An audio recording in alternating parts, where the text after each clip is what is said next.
ఎవరైనా ముందుకు వచ్చి చదవండి. మొదట మీరు చదివినట్లయితే నష్టాలు ప్రతి ఒక్కరు కూడా గుర్తించాలి. ఎవరైనా ముందుకు రండి. 12వ తరగతిలో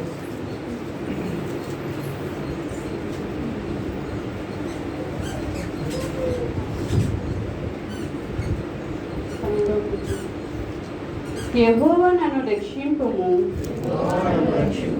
భక్తి గల వారు లేకపోయిరి, విశ్వాసులు నరులో ఉండకుండా అందరూ ఒకరితోనొకరు అబద్ధములాడుదురు, మోసకరమైన మనసు గలవారై ఇచ్చకములాడు పెదవులతో పలుకుదురు. యెహోవా ఇచ్చకములాడు పెదవులన్నిటినీ వింకములాడు నాలుకలన్నిటినీ తోసివేయును. మా నాలుక చేత మేము సాధించదము, మా పెదవులు మావి, మాకు ప్రభువు ఎవడని వారు అనుకుందురు. బాధపడు వారికి చేయబడిన బలాత్కారమును దరిద్రులను నిట్టూర్పులను బట్టి నేను ఇప్పుడే లేచేదను. రక్షణను కోరుకుని వారికి నేను రక్షణ కలుగజేసేదనని యెహోవా సెలవిచ్చుచున్నాడు. యెహోవా మాటలు పవిత్రమైనవి, అవి మట్టి మాసులో 7 మారులు కరిగి పూజిన వెండి అంత పవిత్రములు.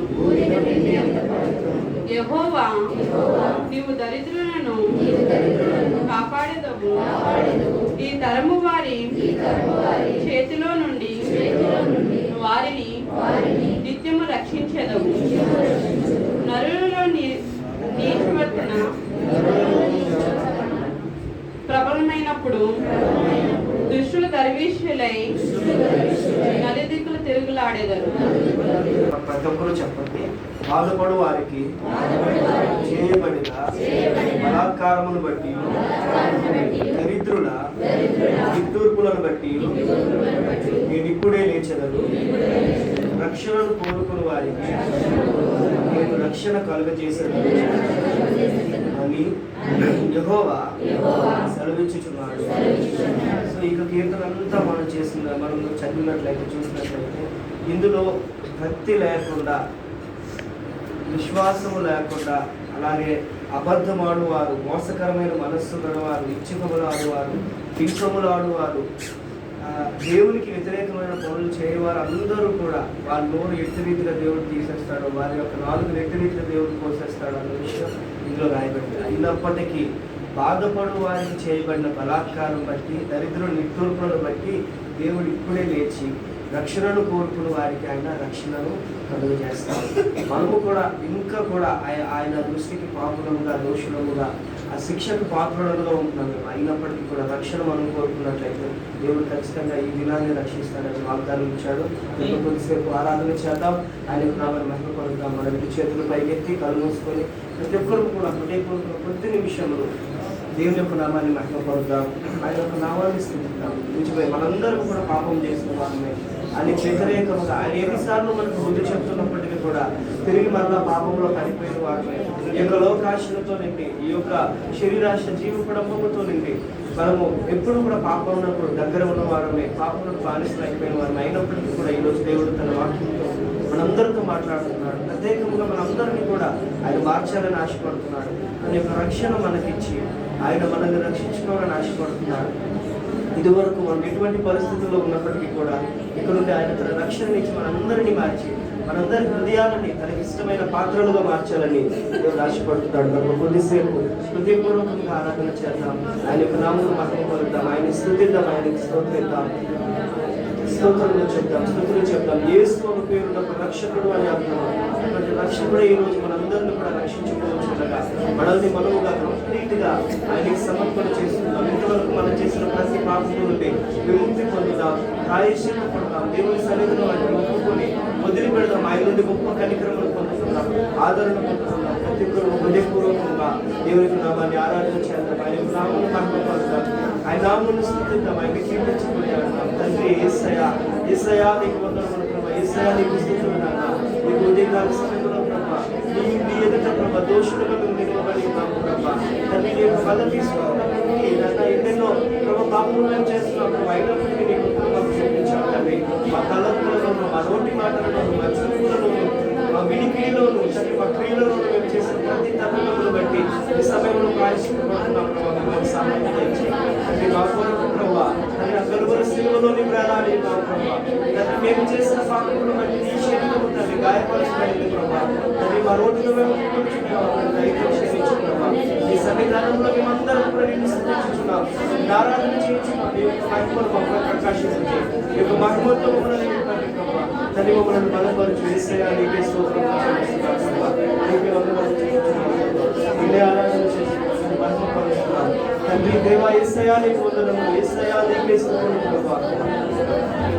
నీకే స్తోత్రం ప్రభా. నీకే వందనములు. హల్లెలూయా హల్లెలూయా హల్లెలూయా హల్లెలూయా. సర్వాధికారి సర్వోన్నతుడా మా గొప్ప దేవా మా మంచి కాపరి నీకు వందనములు. యేసు నీకే స్తుతులు, యేసు నీకే స్తోత్రములు స్తోత్రములు స్తోత్రములు ప్రభా. పరిశుద్ధాత్మ దేవా యేసు నీకు వందనములు ప్రభా. మమ్మల్ని ఎరుపుడిలో వాడవయ్యా, శిక్షించిన వాడవు ప్రభా. దినదినము నీ యొక్క ఆత్మీయతలో తండ్రి అభివృద్ధి పరుస్తున్న దేవుడు అయినప్పటికీ కూడా ఈ లోకంలో మేము చూస్తున్నాం ప్రభా. ఇంట్లో ఈ అవకాశం ఏమో మనం మిగిలిపోయినాయి తండ్రి. యేసు మమ్మల్ని దయతో క్షమించండి ప్రభా. జ్ఞాపకం చేసి నీకే వందనములు చెల్లిస్తున్నాం ప్రభా. నీకే స్తుతిస్తున్నాం, నీకే ఆరాధన చేస్తున్నాం ప్రభా. నీకే వందనములు చెల్లిస్తున్నాం. హల్లెలూయా హల్లెలూయా హల్లెలూయా హల్లెలూయా. స్తోత్రము స్తోత్రము స్తోత్రము స్తుతి స్తుతి స్తుతి ప్రభా. స్తుతులు నాయనా, స్తోత్రములు యేసయ్యా. వందనములు తండ్రి. పరిశుద్ధాత్మ దేవా నీకు వందనములు. పరిశుద్ధుడా నీకే స్తోత్రములు ప్రభా. తండ్రి దేవా నీకు వందనములు. మమ్మల్ని క్షమించిన వాడా, రక్షించుకున్న దేవుడా, ఆశ్రయించుకున్నా నీకే స్తోత్రములు స్తోత్రములు ప్రభా. నీకే వందనములు.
ఆరాధన చేస్తున్నాం. మీ నామమును హెచ్చిస్తూ కీర్తించి కొనియాడుచున్నాం తండ్రి.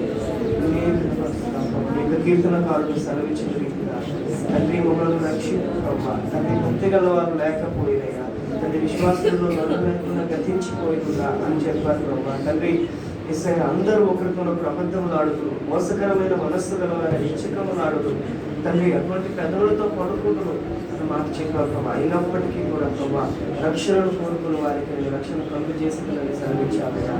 ఈ యొక్క సమయంలో అందరూ మీ యొక్క రక్షణ కోరుచున్నారు ప్రభా. మా హృదయమును మార్చు, మా మనస్సును మార్చు తండ్రి. మీ ప్రేమను చూపించు ప్రభా, మీ కనికరను చూపించాయా. మీ యొక్క సన్నిధి ఎదుట ప్రభా అందరూ మీకు రీతిగా ఉంది నేను ఆరాధన చేయించున్నాను ప్రభా. అటువంటి కృపను చూపించినందుకు మీకే వందనము చెల్లిస్తున్నాం ప్రభా. మీకే స్తోత్రం. నీ వాత్సల్యం నీ బాహుల్యం నీ కృపా కనికరము చూపించు. నీ వాత్సల్యం నీ బాహుల్యం నీ కృపా కనికరము చూపించు. పాపము చేశాను దోషినయున్నాను, పాపము చేశాను దోషినయున్నాను, తెలిసియున్నది నా అతిక్రమమే, తెలిసియున్నది నా పాపములే, తెలిసియున్నది నా అతిక్రమమే, తెలిసియున్నది నా పాపములే. నీ సన్నిధిలో నా పాపములే ఒప్పుకొనునయ్యా. నీ సన్నిధిలో నా పాపములే ఒప్పుకొనునయ్యా. శుద్ధ హృదయం కలుగజేయుము, శుద్ధ హృదయం కలుగజేయుము. నీ జ్ఞానమును నీ సత్యమును నా అంతర్యములో పుట్టించుము. నీ జ్ఞానమును నీ సత్యమును నా అంతర్యములో పుట్టించుము. ఉత్సాహ సంతోషం నీ రక్షణానందం, ఉత్సాహ సంతోషం నీ రక్షణానందం కలుగజేయునా హృదయములో, కలుగజేయునా హృదయములో, కలుగజేయునా హృదయములో, కలుగజేయునా హృదయములో. నీ సన్నిధిలో పరిశుద్ధాత్మతో నన్ను నింపుమయ్యా. నీ సన్నిధిలో పరిశుద్ధాత్మతో నన్ను నింపుమయ్యా. శుద్ధ హృదయం కలుగజేయుము, శుద్ధ హృదయం కలుగజేయుము, శుద్ధ హృదయం కలుగజేయుము. నలునా నలునా నలునా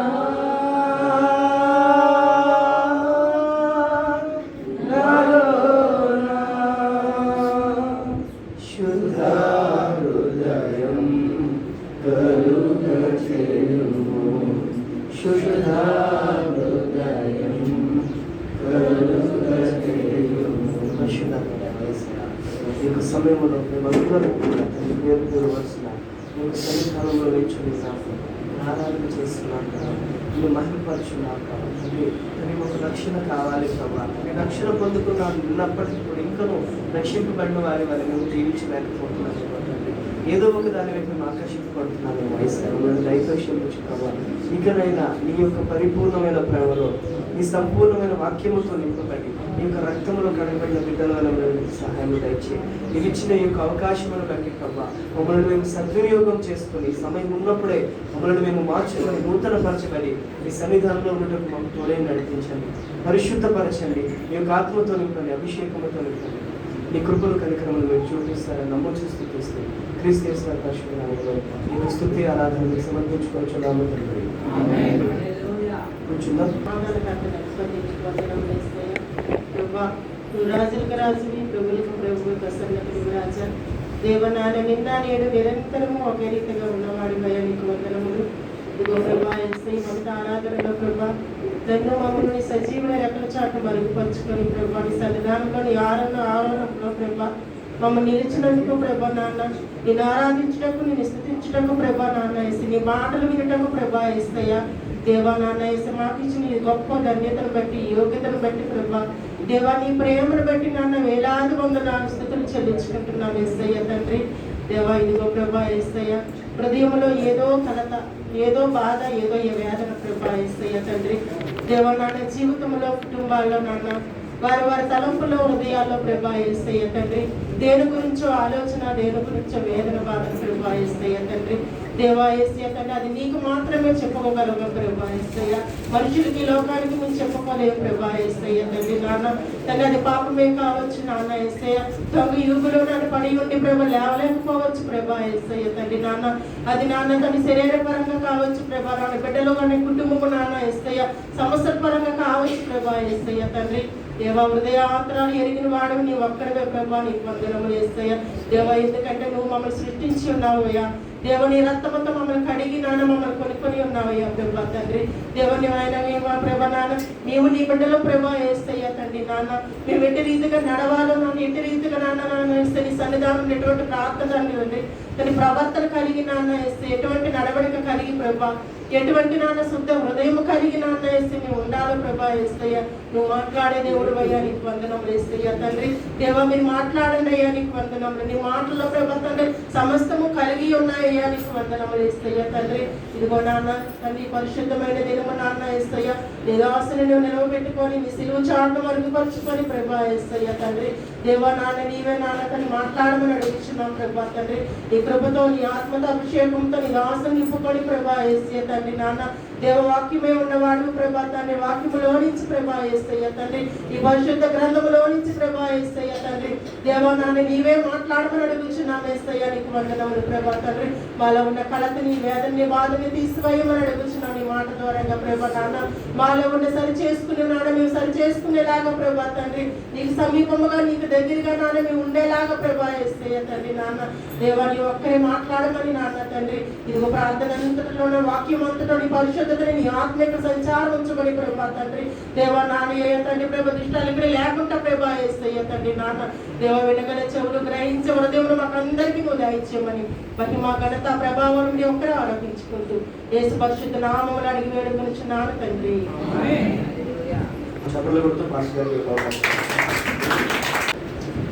ప్రైజ్ ది లార్డ్. హల్లెలూయా హల్లెలూయా.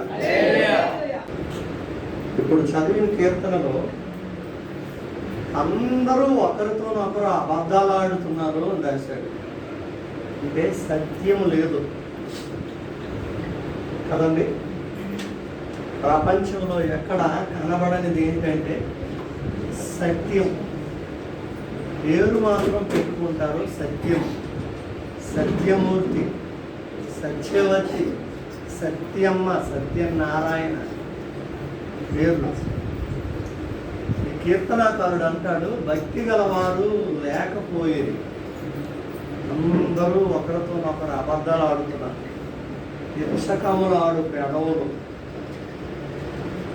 అలాంటి భక్తి లేని ప్రజల మధ్యలో నేనున్నాను ప్రభువా, సత్యవాక్కును నాకు వివరించు, నేను సత్యములో నడుచున్నట్లు సహాయం చేయనాయనా అని అంటాడు. మరి ప్రపంచంలో అయితే సత్యము లేదు. దేవునిలో ఉన్న నీలో సత్యం ఉన్నదా? ఈరోజు మన సబ్జెక్ట్ ఏంటంటే సత్యం. ఏంటండి? సత్యం. సత్యం కనుక చాలా జాగ్రత్తగా దేవుని మాటలు విందాము. ఒకసారి బైబిల్ తెలుద్దాం. సత్యమును గూర్చి మహాజ్ఞాని అయిన సొలొమోను ఏం చెప్పాడో నేర్చుకుందాం. ఒక్కసారి జ్ఞాని అయిన సొలొమోను రాసిన సామెతల గ్రంథం చూడండి, 23:23. సామెతల గ్రంథం 23:23. సత్యమును అమ్మివేయక దాన్ని కొని ఉంచుకొనుము. సత్యం, సత్యాన్ని అమ్మివద్దు అంటున్నారు. ఈ రోజుల్లో కొంతమంది సత్యం అమ్ముకుంటున్నారట. ఆ రోజుల్లో అమ్ముకునేవారట. సత్యాన్ని అమ్ముకుంటే ఏమొస్తుంది? ఏమండి? సత్యం అమ్ముకుంటే ఏమొస్తుంది?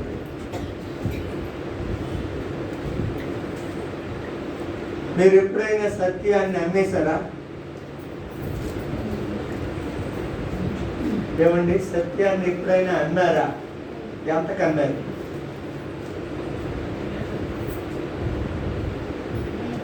కోర్టులో అబద్ధ సాక్ష్యం కోర్టులో అబద్ధ సాక్ష్యం అంటే సత్యం కాదు, అది అబద్ధం. అలా చెప్పినందుకు కొంత డబ్బు ఇచ్చారు, అందుకున్నాయి కోర్టులో. ఇంకా ఎప్పుడైనా మీరు సత్యాన్ని అమ్మేశారా? ఏమండి? ఎప్పుడు అమ్మలేదా?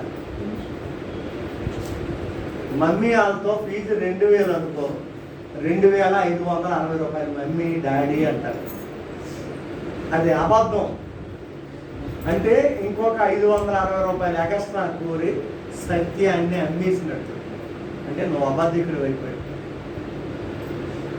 ఇలా చాలా విషయాల్లో మనం సత్యాన్ని అమ్మేస్తున్నాం. యేసు ప్రభు శిష్యుల్లో ఒక ఆయన ఇస్కరియోతు యోధా అనే ఒక వ్యక్తి యేసు ప్రభునే అమ్మేశాడు. యోహాను సువార్త 14:6 నేనే సత్యమును అన్నాడు యేసు ప్రభు. అలాంటి సత్యమైన యేసును అమ్మేశాడు. ఎంతకు అమ్మాడండి శిష్యుడు? 30 వెండి నాణేనికి అమ్మేశాడు. అంటే యేసు ప్రభు తాలూకు విలువ 30 వెండి నాణేలకి అమ్మేశాడు. పాత నిబంధనలో కూడా 10 మంది అన్నలు తన తమ్ముడైన యోసేపును అమ్మేశారు. ఎంతకి? యేసు ప్రభునేమో 30 వెండి నాణేలకి అమ్మితే యోసేపుని ఎంతకు అమ్మారండి?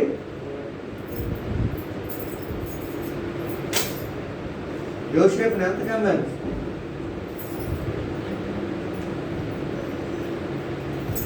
ఆ అమ్మకం జరిగేటప్పుడు మేము అక్కడ లేము పాస్టర్ గారు.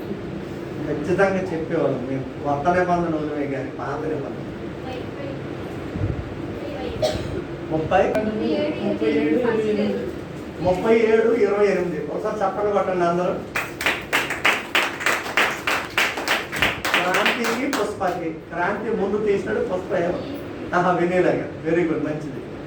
ఎంతకు అమ్మారండి?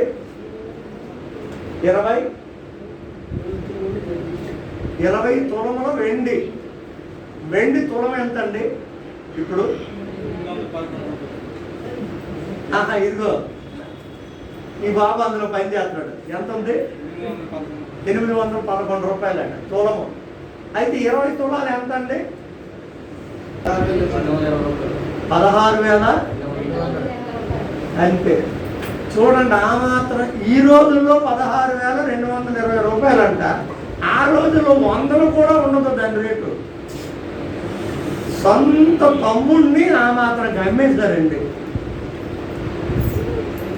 యేసు ప్రభు వారిని అయితే 30 వెండి నాణ్యాలకు అమ్మేశారు. మరి ఆ నాణ్యం కాస్ట్ ఎంత మనకి తెలియదు కానీ, అంటే ఎంత చీప్గా అమ్మేశారు, సత్యాన్ని అమ్మేశారు.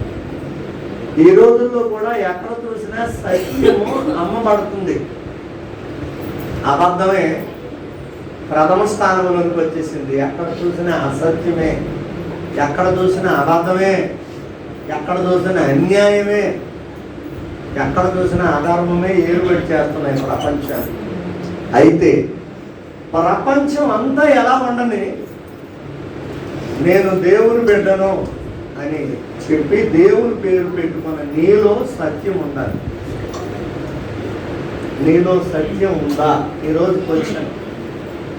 ఈ సత్యం గురించి ఒక 7-8 విషయాలు త్వరగా చెప్తాను. చదవండి. కీర్తన 119, 160 చరణం చదవండి. సత్యమును గురించి.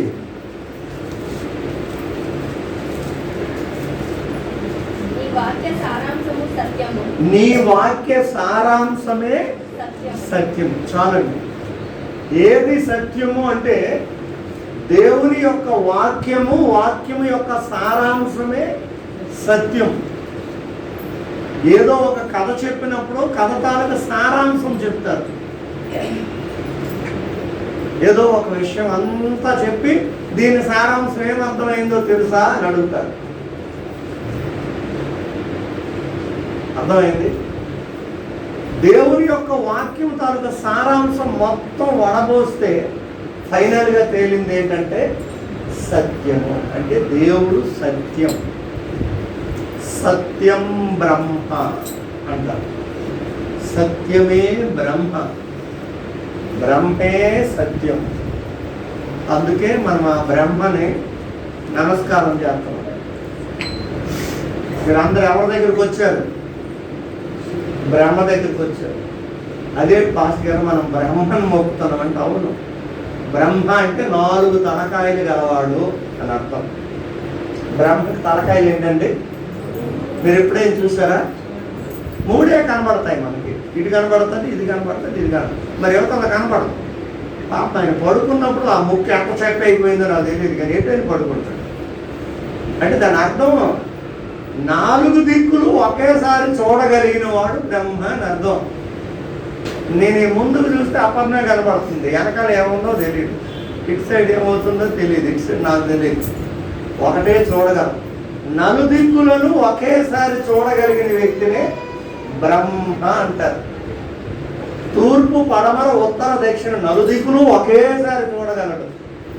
అంతేగాని 4 ముఖాలు ఉన్నాయని కాదు అక్కడ అర్థం. మన వాళ్ళు ఏం చేశారంటే ముఖాలు తగిలించారు. అంటే ఇలాగైతే ఇలాగ అర్థం అవుతుంది అని. మన పూర్వీకులు పెద్దలు మంచి పనే చేశారు. బ్రహ్మ అని పేరు పెట్టి 4 తలకాయలు పెడదాము. ఒరే నువ్వు ఎట్లుండి తప్పు చేసినా బ్రహ్మ చూసేస్తాడు, జాగ్రత్తరా. నువ్వు అటు చేసినా, ఇటు చేసినా, అటు చేసి ఇటు చేసినా, మరి నువ్వు బ్రహ్మను తప్పించుకోలేదు, జాగ్రత్త అని చెప్పడానికి మనుషులకు అర్థం అవ్వాలని 4 తలకాయలు పెట్టారు అంతే.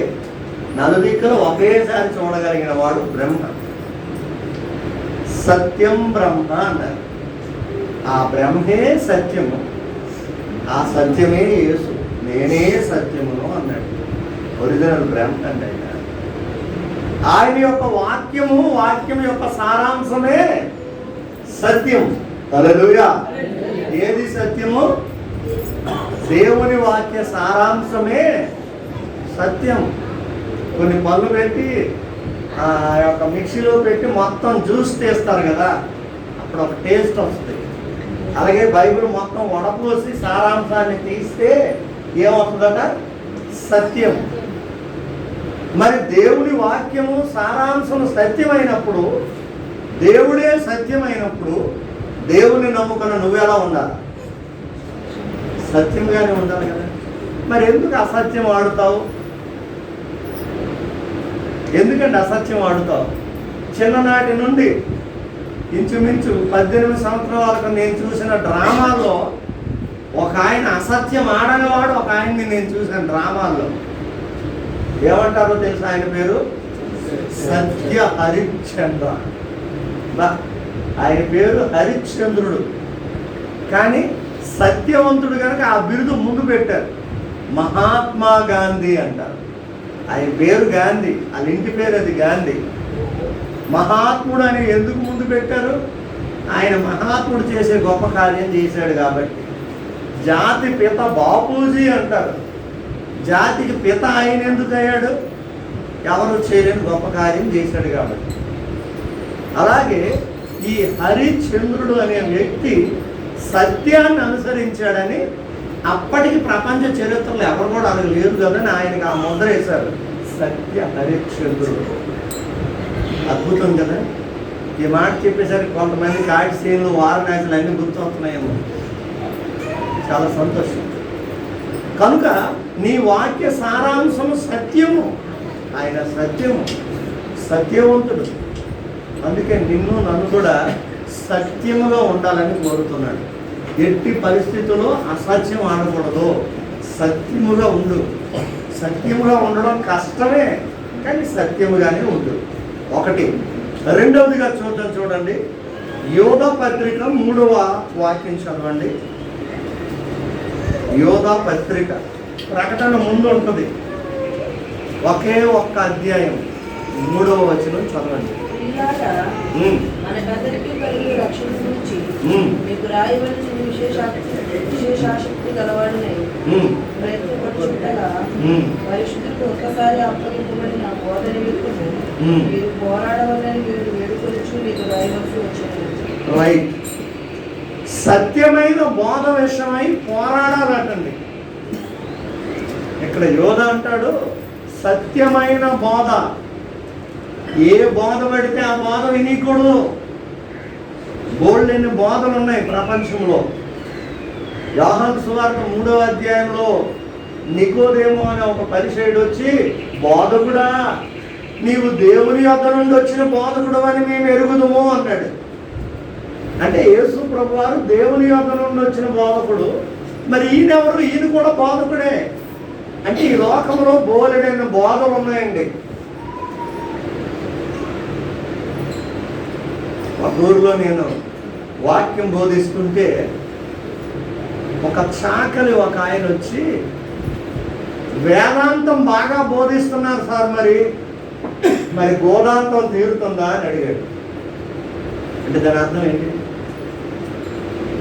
గోదాంతం అంటే ఆకలి. మీరు వేదాంతాన్ని బోధిస్తున్నారు, మీ ఆకలి తీర్చేవారు ఎవరైనా ఇక్కడ ఉన్నారా లేదా? లేదు అంటే ప్రేయర్ అయిన తర్వాత మా ఇంటికి భోజనానికి రండి. ఎంత నాలెడ్జ్ ఉందో ఆయనకి. వేదాంతం థియాలజీ, ఇంగ్లీష్లో థియాలజీ అంటారు వేదాంతం. కనుక సత్యవాక్యమైన బోధ విషయమై పోరాడాలి.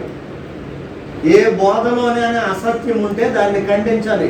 ఇది సత్యమైన బోధ కాదు, ఇది వాక్యానుసారమైన బోధ కాదు, ఇది యేసు చెప్పిన బోధ కాదు, డిఫరెంట్గా ఉంది, ఇలాంటి బోధ మాకు అవసరం లేదు, ఇలాంటి బోధ మేము వినము అని సత్య విషయమైన బోధ విషయమై పోరాడాలి. ఎప్పుడైనా దైవజనుడిగా నేను మీకు వాక్యం బోధించినప్పుడు ఒకవేళ అది సత్య బోధలాగా లేదనుకోండి, వాక్యములో లేనిది బోధిస్తున్నాను అనుకోండి, యేసు ప్రభువారు చెప్పని విషయాలు ఏమైనా బోధిస్తున్నాడు అనుకోండి, పాస్టర్ గారు ఇది సత్యమైన బోధలాగా లేదు, నాకెందుకో డౌటు, మీరు వాక్యం చెప్పారు కదా అది సత్యంగా అనిపించలేదు అని హౌస్ విజిటింగ్కి వచ్చేటప్పుడు ఆ పాయింట్ ఏదో రాసుకొని నన్ను అడగాలి. లేదు అలాగ అడగకుండా ఏది చెప్పినా వినేస్తున్నారు అనుకోండి, ఇంకా ఏమనొచ్చు అంటే ఇంకంతే రాంగ్ రూట్లో వెళ్ళిపోతున్నారని అర్థం. అంటే ఏది చెప్పినా నమ్మేయడమే. ఎవరైతే చెప్పినా నమ్మడానికి లేదు. అది సత్య బోధకు సరిపోయిందా లేదా, అది వాక్యానుసారమైనది అవునుదా లేదని చూడాలి. బైబిల్ అపోస్తుల కార్యంలో అకులా ప్రిస్కిల్లా అని ఒక ఫ్యామిలీ ఉన్నారు. అకులా ప్రిస్కిల్లా అపోస్తులైన పౌలు గారు వచ్చి బోధించినప్పుడు, బర్నబా గారు వచ్చి బోధించినప్పుడు, పేతురు గారు వచ్చి బోధించినప్పుడు ఆ బోధ సత్యమైనదో కాదో, వాక్యానుసారమైనది అవునో కాదో అని పరిశీలన చేసేవారటండి. చూసారా? అపోస్తులు వచ్చి బోధ చేస్తుంటేనే ఇది సత్య బోధ అవునో కాదని టెస్ట్ చేసేవారట. అంటే ఎంత నాలెడ్జ్ ఉంది చూడండి. ఈ రోజుల్లో కూడా చాలామంది విశ్వాసులకు బోల్డ్ అంత జ్ఞానం ఉంటుంది. మరి మీరు కూడా అటువంటి జ్ఞానవంతులు కావాలని నేను కోరుతున్నాను. కనుక రెండవదిగా సత్యమైన బోధ విషయమై పోరాడాలి. ఆ బోధ సరిలేదు కనుక అక్కడికి వెళ్ళి సత్యమైన బోధ చెప్పాలి. అందుకే కొన్ని ప్రాంతాల్లో కొన్ని సంఘాలు ఉన్నప్పటికీ అక్కడ సరిలేనప్పుడు దేవుడు ఏం చేస్తాడంటే నూతనముగా కొంతమంది సేవకులు మరలా ఆ ఏరియాకే పంపించి సత్యమైన బోధ ప్రకటించేటట్లు చేస్తాడు. కానీ ఆ ఏరియా ప్రజలు, ఆ ఏరియాలో ఉన్న సంఘ సేవకులు, సంఘస్థులు ఈయన మీద విరుచుకు పడిపోతారు. ఇక్కడ ఉన్నాయి కదా, మళ్ళీ నిన్నేవాడు ఇక్కడికి రమ్మన్నాడు, మేము ఇక్కడ చేస్తున్నాం కదా, ఏదో ఒకలా జరుగుతుంది కదా అనుకుంటారు. ఏదో ఒకలా జరిగితే కుదరదు. ఇక్కడ సత్యమైన బోధ ఉండాలి. అందుకని సత్య బోధ విషయంలో పోరాడే, అసత్యాన్ని ఎట్టి పరిస్థితులు ఒప్పుకోకూడదు. వాక్యానుసారమైనది అవునో కాదో ఖచ్చితంగా పరిశీలన చేయాలా. నువ్వు ఏది చేసినా అది వాక్యానుసారం అవునో కాదో తెలుసుకోవాలండి. మనం ఇప్పుడు లెంట్ డేస్ అనే ప్రార్థన రోజు పెట్టుకుంటున్నామండి, అది వాక్యానుసారమా? ఏమండి, లెంట్ డేస్ అనేది వాక్యానుసారమా? అవునా కాదా? కాదు. కాదన్నారా? అవునన్నా? కాదు. కానీ మరి మనం ఎందుకు చేస్తున్నాం? తప్పు కదా. ఏమండి, లెంట్ డేస్ అనేది చేస్తున్నాం తప్పు కదా, అది వాక్యానుసారంగా లేదు కదా. మరి ఎందుకు చేస్తున్నాం పాస్టర్ గారు? అయితే మీరే రాంగ్, మిమ్మల్ని బట్టి మేము అందరం రాంగే. అందుకని మీకు చెప్పినప్పుడు ఎలా లెంట్ అనేది మెయిన్ కాదు, అసలు అది కాదు బోధ. రోజు సంఘం బలపడడానికి ఈ విధంగా కూడుకొని రోజు ధ్యానం చేద్దాం, రోజు వాక్యం నేర్చుకుందాం అని ఒక ఈ 40 డేసే కాదు, ఈ డేస్ ఇలాగ ఇంకా కంటిన్యూ అవుతాయి. ఎంతవరకు అవుతాయో దేవుని చిత్తం. అందుకని మనం అది అలాగే కంటిన్యూ చేస్తున్నాం బలపడడానికి. అది వాక్యానుసారము అనడానికి వీల్లేదు, ఎందుకంటే లేఖనాలు రుజువులు ఎక్కడ లేవు. కాకపోతే మనం ఏం చెప్పుకుంటామంటే యేసు ప్రభువు 40 దినాలు ఉపవాసం ఉన్నారు, రాత్రి పగలు ఉన్నారు, కనుక మనం కూడా అలాగే చేయగలిగితే మంచిది. అది ఆచారంగా కాదు, అలవాటుగా కాదు, అలాగే చేయకూడదు. మరి ఆయన ఉన్నారు, అరణ్యంలో ఉన్నారు, మనం కూడా అరణ్యానికి వెళ్ళిపోవాలి. చర్చిలో నుండి ఇద్దరు ఉంటే భయపడిపోతారు.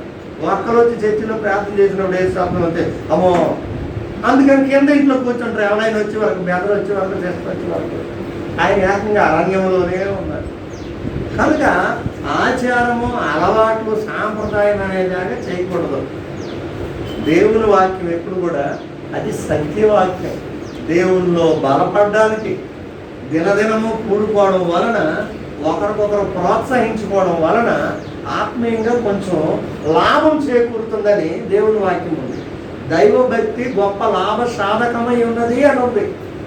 అందుకని దినదినము కూడుకుంటున్నాం. ఈ రెండే ప్రాముఖ్యము అనడానికి లేదు. కనుక రెండవదిగా సత్యవాక్య విషయమై, సత్యబోధ విషయం మనం ఏం చేయాలంట? పోరాడాలి.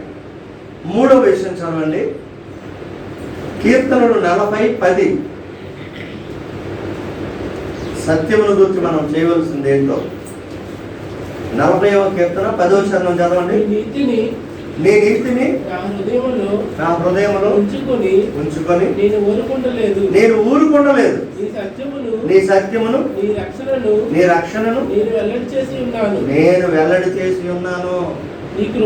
చాలు చాలు. ఆయన సత్యమును ఏం చేయాలంట? మనము వెల్లడి అంటే ప్రకటించాలి. సత్యం ఏం చేయాలంటే ప్రకటన చేయాలి. కొందరు అబద్ధాన్నే ప్రకటన చేసేస్తున్నారు కదా, అన్యాయాన్నే ప్రకటన చేసేస్తున్నారు కదా, 5 కేజీల ఉల్లిపాయలు 100 రూపాయలు అని ప్రకటన చేసేస్తున్నారు కదా, ఉప్పు వచ్చింది ఉప్పు అని ప్రకటన చేసేస్తున్నారు, తడి చేస్తా పొడి చేస్తా అని ప్రకటన చేసేస్తున్నారు, పన్నులు కట్టండి సహకరించండి దీవ్యాంశకి అని ప్రకటన చేసేస్తున్నారు, అబద్ధాలనే ప్రకటన చేసేస్తున్నారు, జరుగుతున్నవే ప్రకటన చేసేస్తారు. మరి సత్యమును నువ్వు ఎందుకు ఊరుకోవాలి? సత్యం ఏం చేయాలంట? మరి ప్రకటిస్తున్నావు ప్రతిరోజు. ఈ లోకంలో సత్యం లేదు నాయన.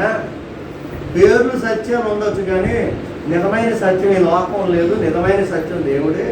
ఆయన నమ్ముకో, ఆయన నమ్ముకుంటేనే నీకు రక్షణ. ఆయన నమ్ముకుంటేనే నీకు మోక్షము, ఆయన నమ్ముకుంటే నీకు స్వస్థత, ఆయన నమ్ముకుంటేనే శాంతి, సమాధానం, సంతోషం. అంతకు మించింది ఏం లేదు. ఇదంతా అసత్యమైన ఆయన.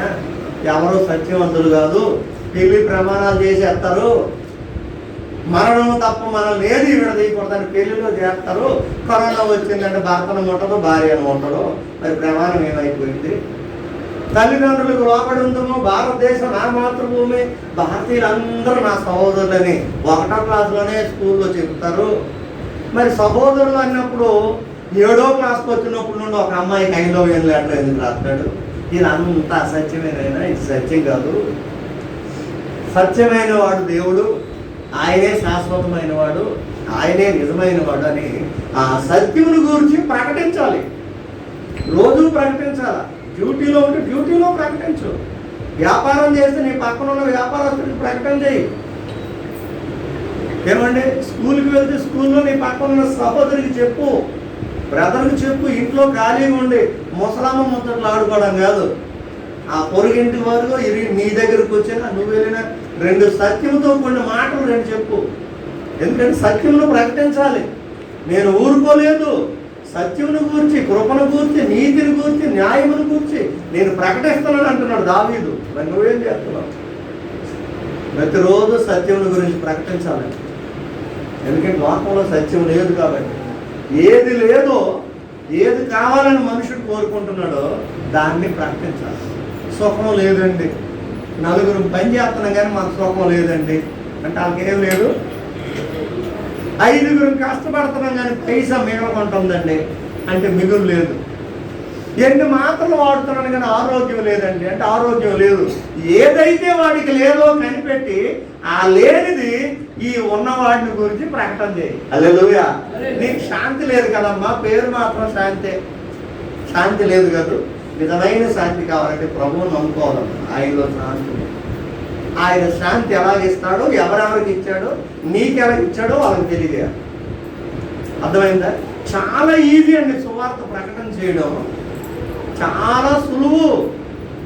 సూక్ష్మములో మోక్షము. సింపుల్గా సువార్త చేయొచ్చు.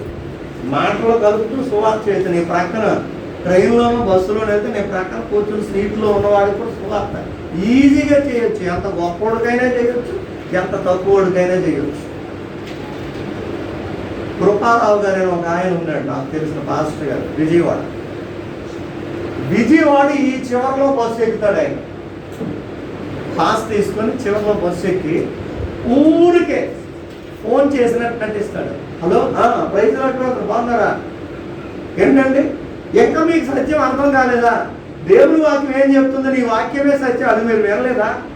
అసలు వేదం ఏం చెప్తుంది? పాపాలు పోవాలంటే రక్తంగా, అది మీరు అంటే ఉట్టినే ఈయన ఎవరితోనో ఫోన్లో మాట్లాడినట్టు. ఈ బస్సులో ఉన్నారు అందరూ ఏంటి డిస్టర్బెన్స్ అని అలా ఈయనేస్తారు. ఆ సువార్త ప్రకటన అయిపోయిన తర్వాత సరే ఉంటాం బ్రదర్ అని బస్సు దిగిపోతాయి. తెలియని వాళ్ళు అందరూ ఏమనుకుంటారు? ఫోన్లో ఆయన ఉంటేనే ఫోన్లో మాట్లాడు ఊరికే. అంటే ఎవరికైనా డైరెక్ట్గా చెప్తే ఆడేమనుకుంటాడేమని ఇంకెవరికో ఫోన్లో చెప్పినట్టు ప్రకటన చేసి దిగిపోతుంది. అలాగా ప్రకటన చేసి చేసి చేసి చేసి విజయవాడలో బలమైన సంఘం కట్టాడు.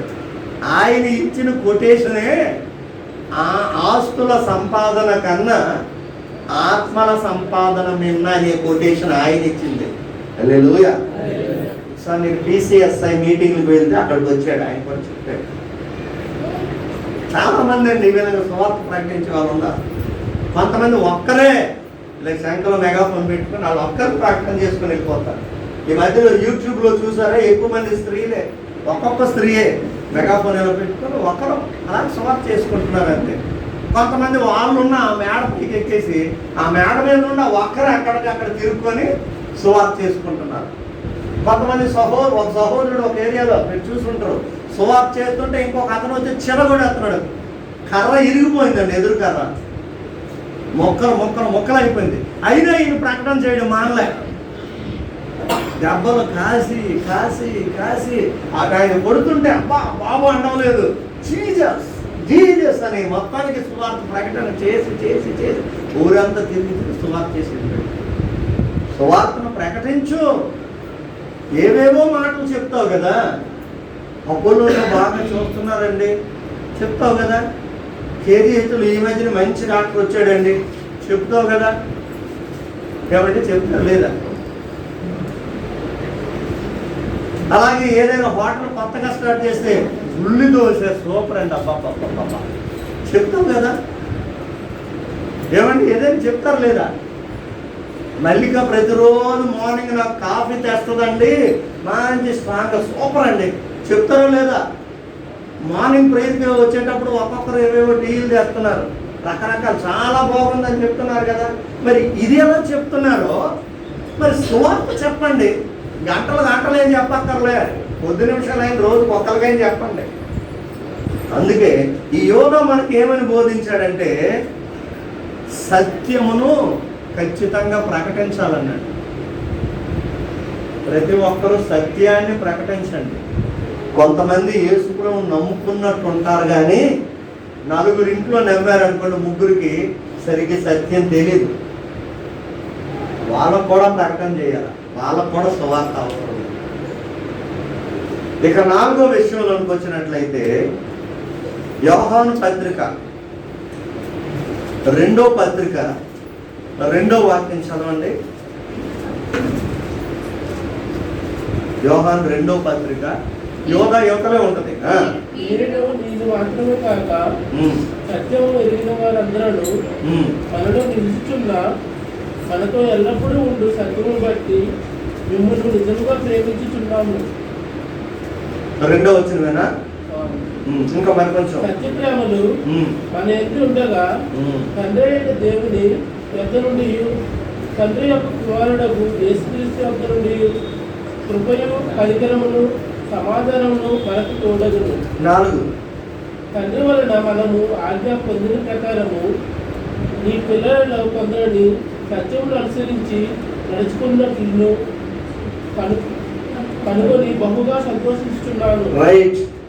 పిల్లలు సత్యమును అనుసరించి నడుచుకుంటున్నారంట, దాని కొరకు నేను బాగా సంతోషపడిపోతున్నాను అన్నాడు. అంటే 4వ విషయం ఏంటంటే సత్యమును అనుసరించి నడవాల. ఎలా నడవాలండి? సత్యాన్ని అనుసరించి నడవాల. నువ్వు ఎలా నడుస్తున్నావు? ఏమండి ఎలా నడుస్తున్నావు? కీర్తనాకారుడు మొదటి కీర్తనలో అన్నాడు, దుష్టుల ఆలోచన చొప్పున. కానీ మనకు ఆ నడకే ఇష్టం. ఆయన స్టార్టింగ్లోనే చెప్పేశాడు, దుష్టుల ఆలోచన చొప్పున నడకు అన్నాడు. దుష్టులు ఎటువంటి ఆలోచనలు ఇస్తారండి? ప్రారంభంలోనే ఏదేను తోటలోనికి దుష్టుడు ప్రవేశించి ఒక మంచి ఆలోచన చెప్పేశాడు. ఏమి? ఇది తింటే చావనే. దేవుడు ఏమన్నాడు? తినుదినమున నిశ్చయముగా చచ్చెదరు. వీడేమన్నాడు? చావనే. 1 2 అది తినుదినమున మీ కండ్లు తెరవబడి దేవతల వలె మారిపోతారన్నాడు. చూడండి, దుష్టుడు ఆలోచన ఎలాగుంటుందో తెలుసా? ఏమి హైలైట్ చేస్తాడో తెలుసా? ఎవరైనా మీ దగ్గరికి వచ్చి, అబ్బా దేవతలాగున్నావమ్మా, కృపా చీరలో దేవతలాగున్నావమ్మా, మోషే ఇంతకు ముందు ఆ గడ్డంలో దేవుడిలాగున్నావు ఆయన, ఏంటి నీ డ్రెస్ చూస్తే హీరోలాగున్నావు, వాక్యం చూస్తే అద్భుతం. కొన్ని ఏరియాలో కొంతమంది నా దగ్గర గట్టి గౌరవించుకొని, అద్భుతం పాస్టర్ గారు వాక్యం, ఇలాంటి వాక్యం ఎప్పుడు నిజంగా మీకు నమస్కారం అంటే నేను అనుకున్నానా. వచ్చేసాడు నన్ను హైలైట్ చేస్తున్నాడు అంటే పడగొట్టడానికి వచ్చేసాడు. అందుకని అప్పుడు ప్రార్థన చేయండి నా కోసం అని చెప్తున్నాను. కాబట్టి చూడండి, దుష్టుడు ఆలోచన ఎలా ఉంటుందంటే దేవుడు ఏది అవును అన్నాడో వీడు కాదంటాడు, దేవుడు ఏది కాదు అన్నాడో వీడు అవును అంటాడు. కాదంటే అవునని, అవునంటే కాదని అంటాడట. రెండవది వాడు చేసే పని ఏంటంటే నిన్ను హైలైట్ చేసేస్తాడండి.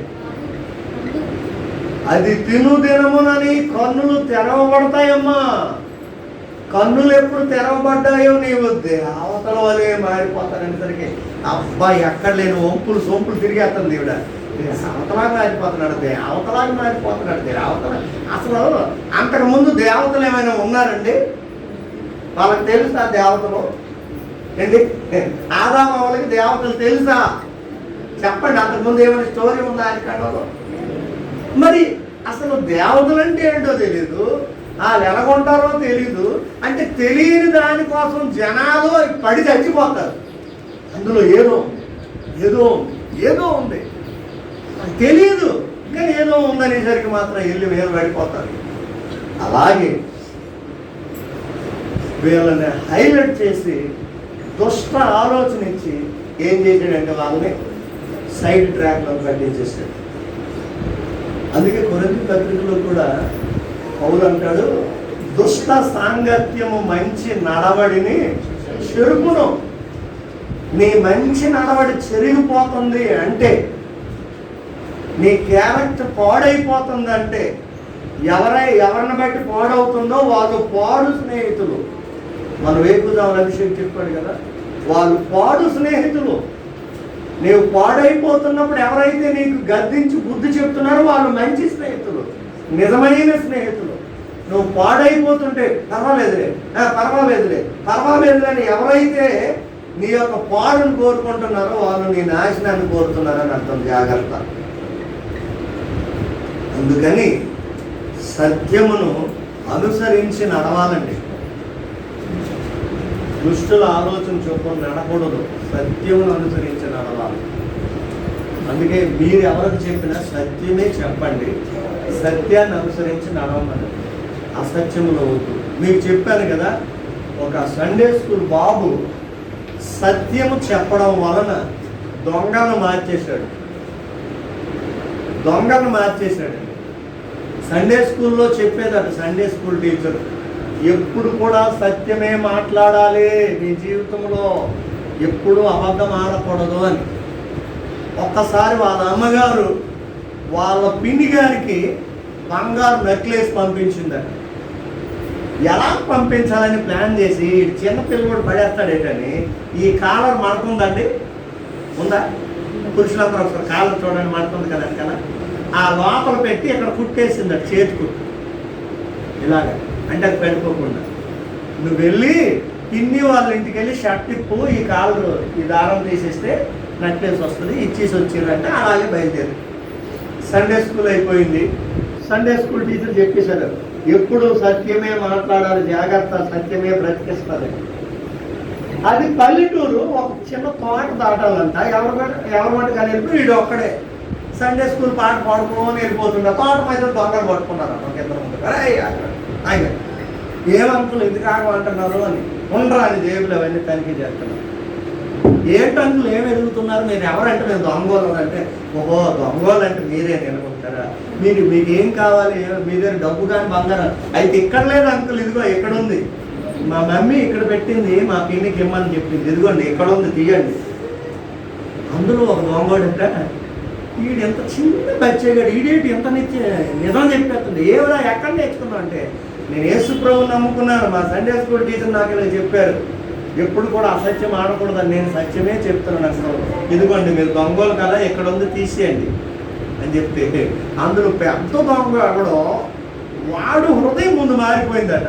ఈ చిన్నోడు పట్టుకుని ఆగండ్రా అది నాకేసి, బాబు నువ్వు ఎక్కడికి వెళ్తాను, పలానా ఇంటికంటే ఆ పెద్ద దొంగ ఎత్తుకొని ఈ ముగ్గురు దొంగలు వాళ్ళ ఇంటికి వెళ్ళి తలుపు కొట్టేసరికి ఆవిడ చూసి భయపడిందట. ఎందుకంటే వీళ్ళు దొంగతాను, ఇదేంటికి వచ్చారంటే, అమ్మా నీకు నమస్కారం అమ్మా, ఇదిగో మీ అక్క కొడుకట, ఈ రోజులో మా జీవితాలు మార్చేశాడు, సత్యం చెప్పాడు, సండే స్కూల్ నేర్చుకున్నాడంట, దేవుడిని నమ్ముకున్నాడంట, ఇక్కడ నుండి మా బ్రతుకులకి ఇంకా చాలు, మాతోనే పోదు ఈ దొంగతనాలు, మా పిల్లలు కూడా దొంగల్లోకి తయారవుతారు, మా పిల్లలు అలాగే తయారవడం మాకు ఇష్టం లేదు, ఇక చాలు, ఇక మా పిల్లలను కూడా ఈ భావంతో సండే స్కూల్కి పంపిస్తాము, తీసుకువెళ్ళండి అని చెప్పారు.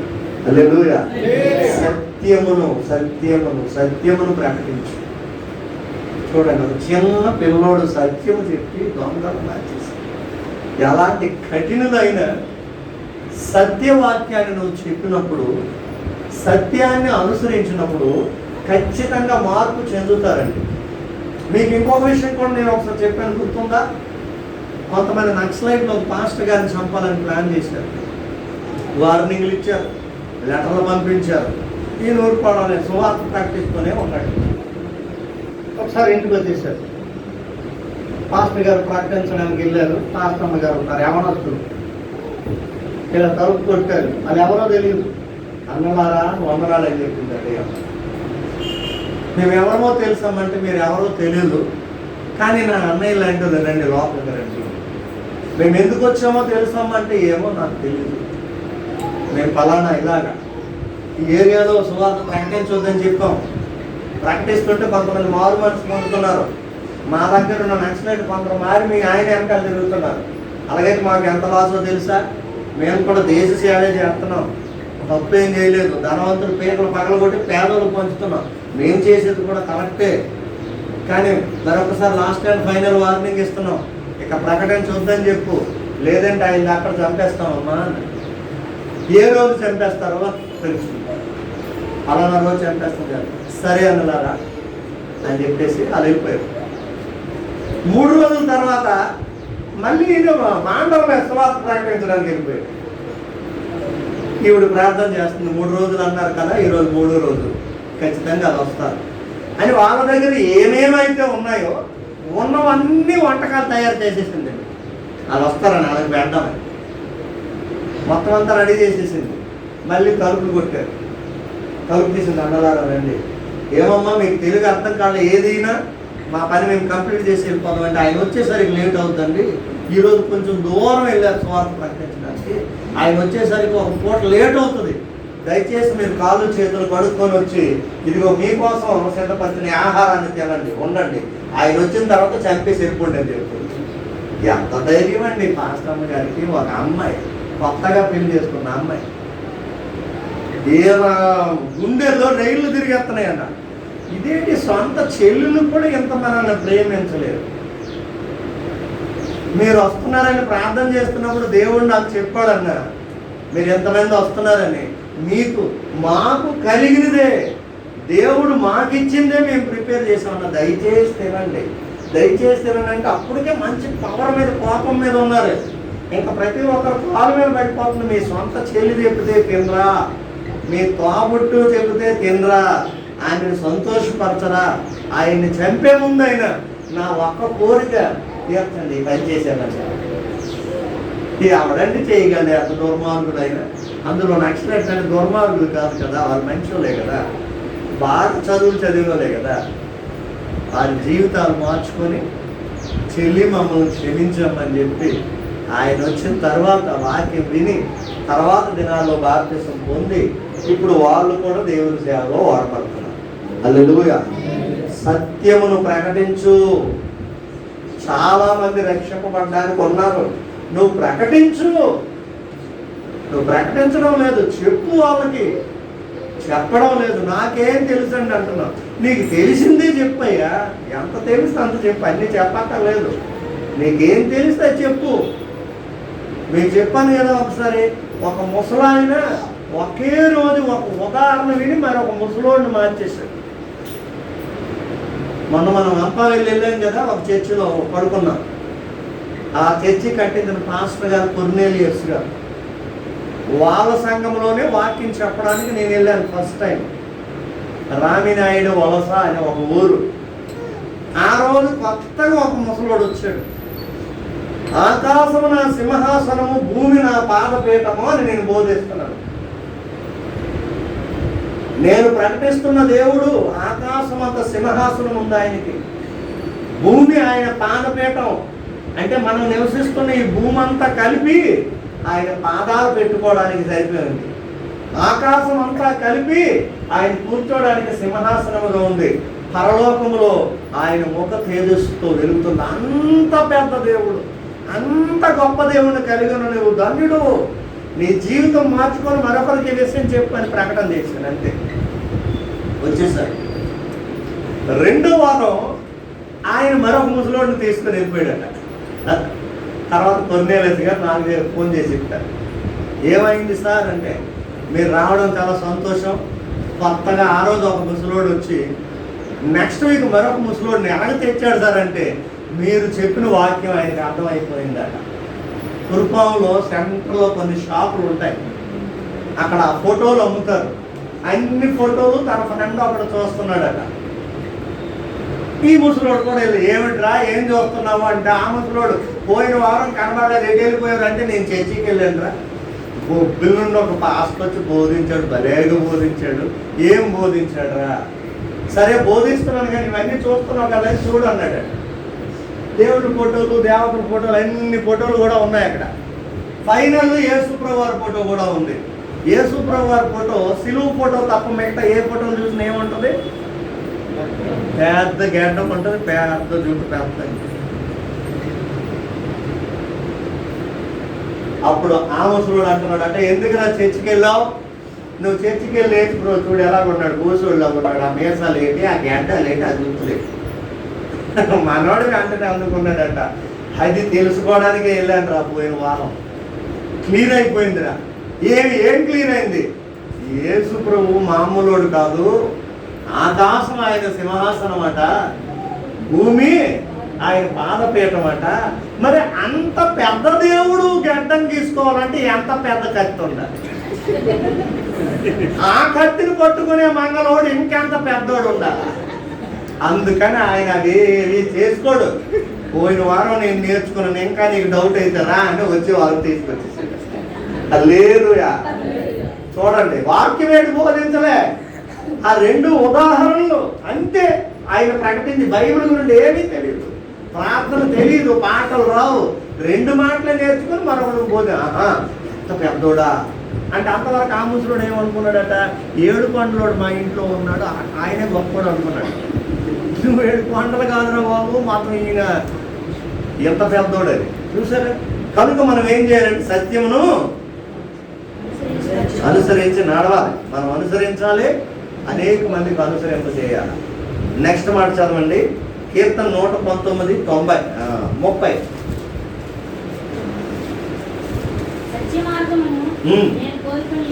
చాలు.